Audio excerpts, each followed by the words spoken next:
I'm Barry Pavel. I'm a Senior Vice President at the Atlantic Council and Director of the Scowcroft Center for Strategy and Security, and that's where we house our Cyber Statecraft initiative and this fantastic conference. Thank you to those of you who are here for persisting. It will be worth it. I hope everyone has enjoyed and gained insights from the really excellent conversations today. I thought that last panel was particularly interesting. I have the honor this evening of introducing our last, but certainly not least, keynote address. Keynote speaker. We started the day with the FBI, and we're going to end it with the Department of Homeland Security. Michael Chertoff was the second Secretary of the Department of Homeland Security and assumed that position at a particularly critical time. He was the Secretary from 2005 to 2009, and in 2005, if we went back to that time period, I think it's safe to say that the United States Homeland Security apparatus was still maturing, was still settling out, and looking at what was accomplished under Secretary Chertoff's leadership, it's clear he had a lot to do with maturing the department during the second term of the Bush administration, and really exercised skillful and in some ways historic leadership to put the Department of Homeland Security on a solid footing, and this includes a lot of cyber progress as well.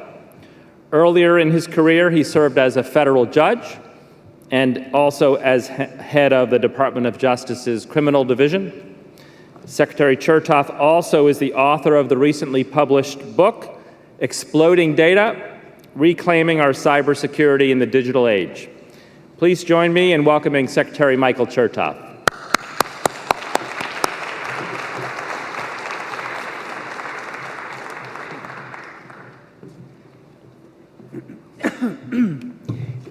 Thank you, Barry. I'm acutely aware of the fact that I am in the middle of what is generally described as cocktail hour, and therefore I'm standing between you and hopefully a very pleasant evening. But I thought I'd take the opportunity maybe to just kind of stand back. You've had a whole day of very detailed discussion about aspects of what is going on internationally in the world of cyber, but really to step back and look at the whole picture. As Barry said, when I first got involved in the issue of cyber policy, it was as a matter of cybersecurity. And cybersecurity, very narrowly defined, is really about preserving the integrity and the availability of our systems, both those that operate and those that transmit and hold our data at rest. That is still very much the core of classic cybersecurity. But I think now the landscape of cyberspace has broadened quite a bit. First of all, increasingly, because of the availability of the internet and because of other technological advances, there are enormous quantities of data that are being generated, being collected, stored, analyzed, and used in a variety of different settings.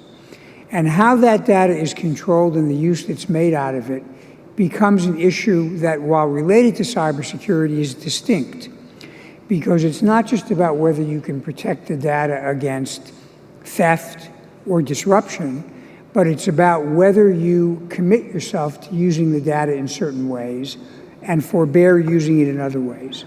So we need to look at the content of the data as well as the manner of transmission and how we secure it. At the other extreme, there is the actual infrastructure of the internet.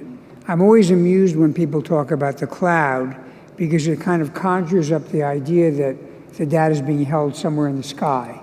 But as we all know, the storage and movement of the data takes place in real life, in real time, although very fast real time. And protecting and preserving the infrastructure that allows that to happen is critical. In fact, one of the things I want to talk a little bit about is the fact that we're poised for the next big revolution in infrastructure. And I know you heard about that in a panel earlier. And that has to do with moving from 4G to 5G. But again, how the rules of controlling that infrastructure are defined and who actually winds up occupying the commanding position in that infrastructure is going to determine a great deal about who controls the commanding heights for the next 20 to 30 to 40 years of our global economy. So this issue, although it seems technical, also engages very serious policy and geopolitical considerations. So as I kind of stand back and look at these, let me just talk briefly about each of these elements. First of all, the issue of data.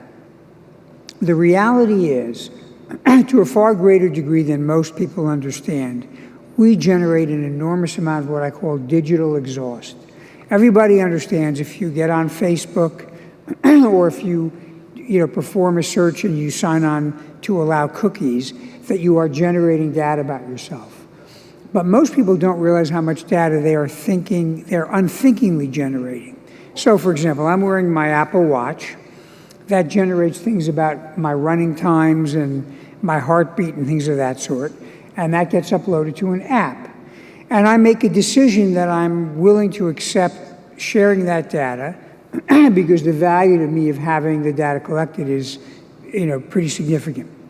But if I think about it, I have to consider all the other ways I share data.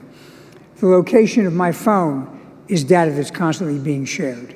If I go to the supermarket and I use a loyalty card to get a discount on the food I buy, the supermarket now knows the food I buy. If I wind up using my credit card, there's data about where and when and what I bought. And all of this data can be pulled together because often it does reside in the cloud, or because there's now a robust business in selling and buying data. Many people describe data as the new oil or the new gold. But even apart from things that I do, perhaps unwittingly, are the things you all do with respect to my data.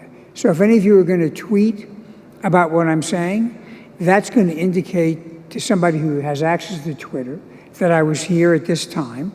And if you have locational data on your phone, exactly where here is.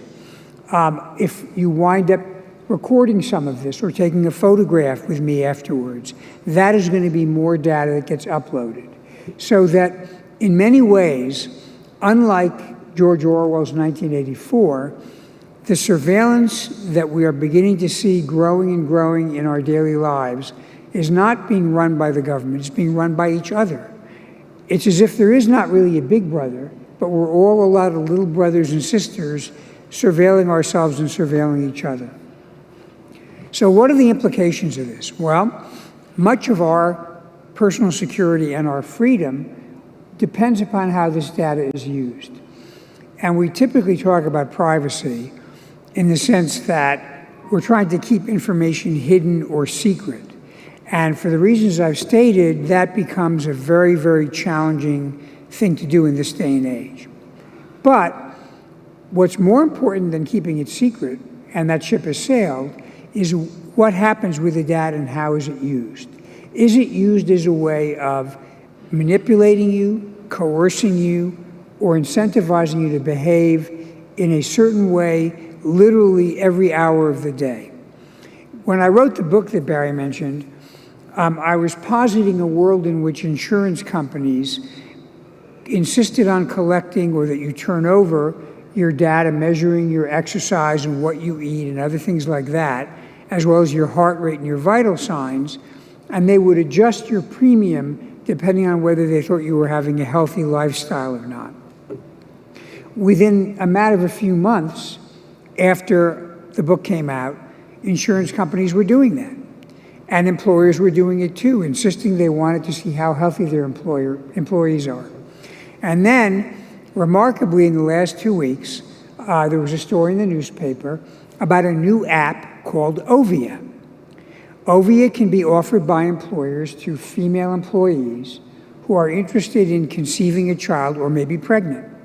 And what it does is it allows the collection of data about temperature, other characteristics of your vital signs, what you're eating, how much activity you're getting. All of this supposedly in the service of assisting people to have a healthy pregnancy and a healthy child. This is, however, shared with the employer, albeit anonymously.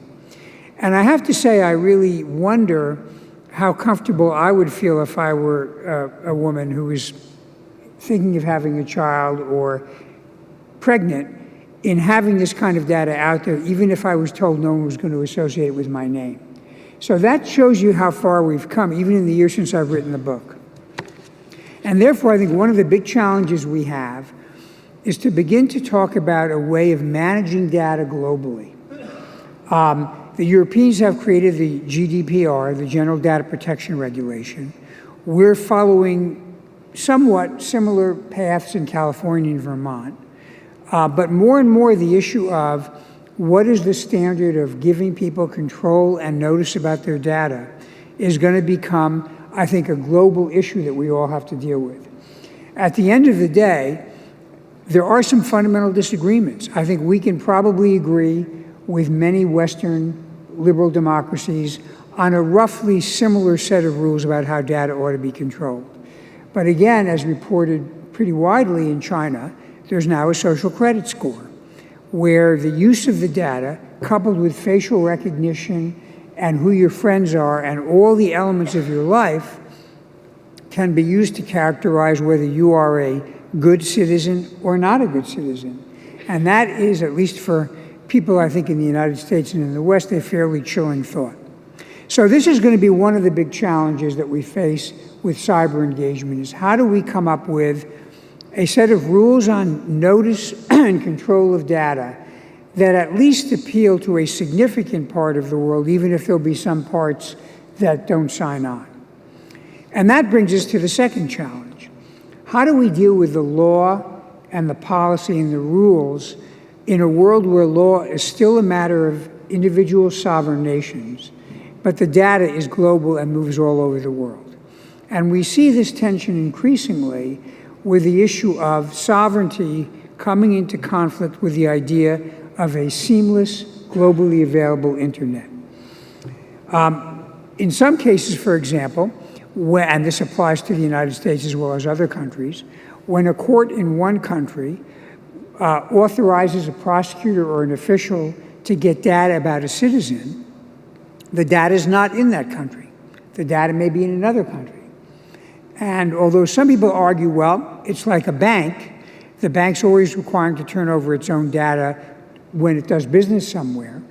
When we deal with data that's being stored, for example, in a database or a server in another part of the world, some people argue it's more like a safety deposit box.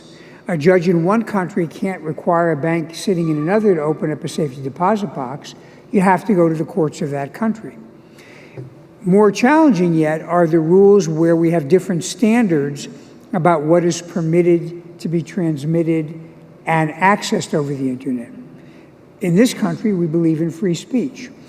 That's true in Europe as well, but in Europe they've developed a right to be forgotten, which is the idea that when somebody has a story that they feel is unfavorable, even if it's true, they have a right to go to the authorities in a country in Europe and say, this ought to be removed from a search engine. And the European Court has upheld that rule, so that if you're in Germany and there's a story about you that you don't want to have available on a search engine, you can petition to have it removed, and someone in Germany seeking to run you through a search is not going to find the story. Now, right now, as we speak, they are litigating and considering an effort on the part of some European plaintiffs to make that a global requirement.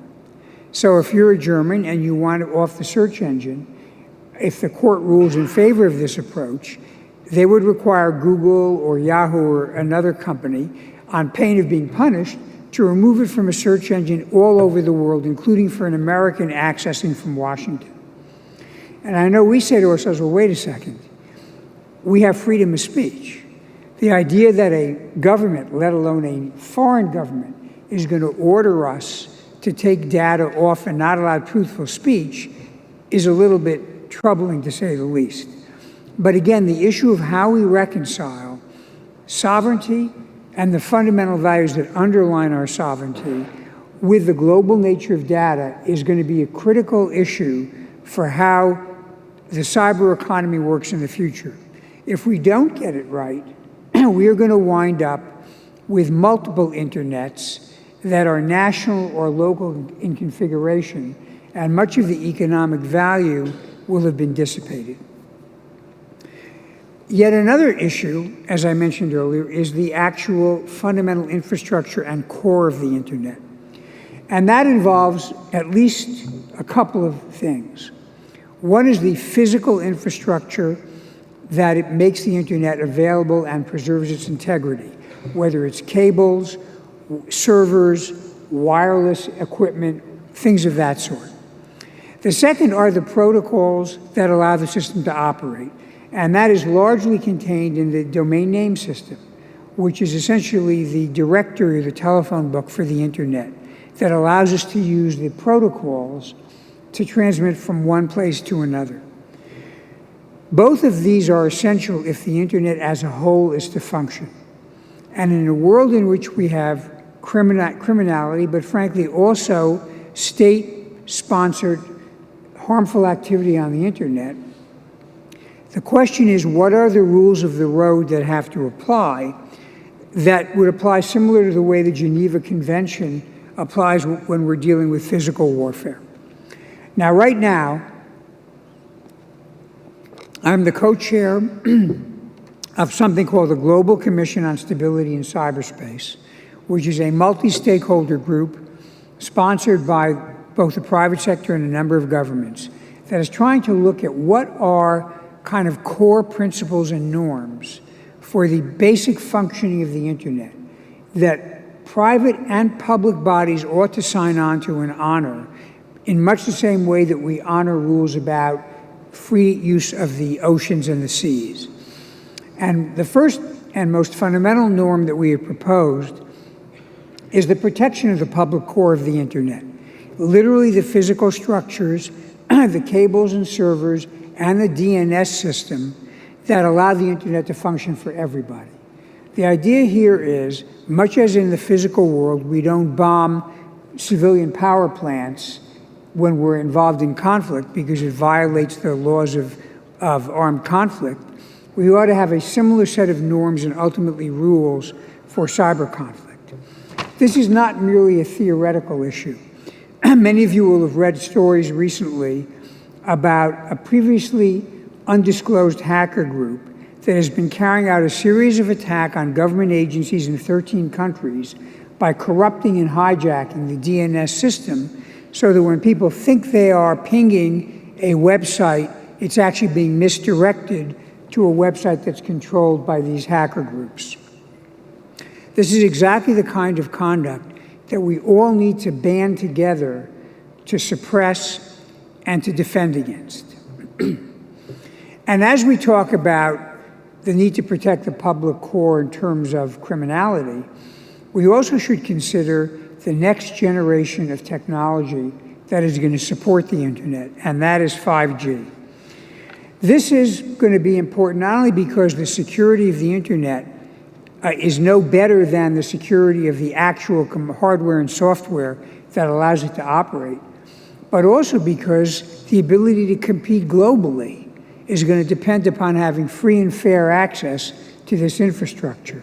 Imagine a world in which international trade could not take place without paying a particular toll because one country controlled all the sea lanes and you couldn't transport items from one part of the globe to the other without getting permission.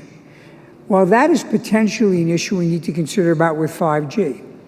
Will there be a dominance by one country or the champions of one country in terms of controlling 5G, or will we have healthy competition? And will we have an agreement among multiple countries on the standards that ought to be in place so there is nobody who actually sets the standard for everybody else? Just last week, the EU Commissioner for Justice called for a policy on emerging IT technologies, particularly 5G, coordinated with the United States, Japan, and Europe at a minimum. And in much the same way, we need to have a similar set of agreements on how data is used and protected, again, among, at a minimum, these three countries, or these three regions of the world, which do support a good deal, if not obviously all, the economic and social activity over the internet. I echo this concern, and one of the things I have been working on with representatives from Japan and Europe is a trilateral cybersecurity commission that is particularly looking at how freedom-loving countries, so-called liberal democracies, can cooperate together on having policy recommendations with data, with security, and with infrastructure that can be sufficiently interoperable that we can actually have, if not a perfectly global internet, a largely reciprocal internet over much of the globe. The time has come for government and industry leaders, and much of the innovation work is done at the industry level, to come together and form a common bond about how we are going to roll out the new technologies and deal with the new data challenges in the 21st century.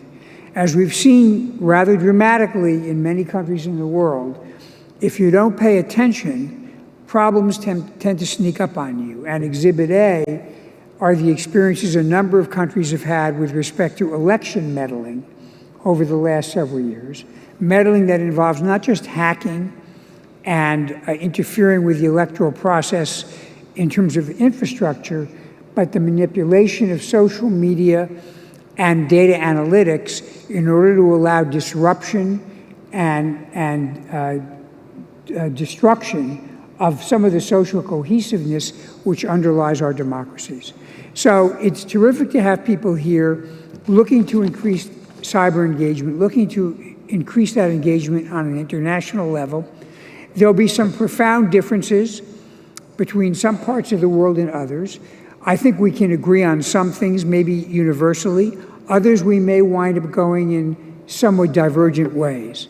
But the important thing is to be aware of the issue, to understand its full dimensions and its interconnections, and to talk about it and put our private and our public bodies to work thinking about how we can manage the internet for the benefit of all of our citizens. Thank you very much.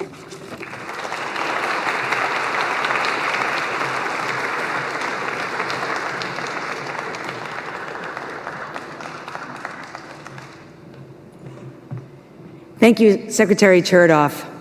Thank you all for sticking with us for another year. It's always my favorite time because I remember all the faces that are here at the end, and then I know you are my true friends and colleagues in this fight. So I want to thank you. I want to thank the Atlantic Council for hosting the conference this year. It's been a lot of fun, and I've learned a lot actually just working with the Atlantic Council team. It would never have been possible without all the events people and the staff. You wouldn't believe how many people it takes. It's only taking more and more every year. So I also want to thank sponsors. They never get enough of praise, and they don't really get much out of this in terms of selling things, but they become partners, which is really important for me and I think for the conference. So I also want to thank you guys for coming and thank all the speakers for all the work they did. And I want to invite you guys to give me, feedback. Let me know. I always am looking for more and more partners. In developing this, it takes a year, and I don't ever assume that I know what the best content is, so I spend all my time asking people. So I would like people to just start voluntarily telling me or suggesting things, because it's never one person or one organization or even one country that actually is going to be able to figure these things out. It's really a large community. So thank you very much. Have a great evening, rest of your night and the rest of your week. Thank you, guys.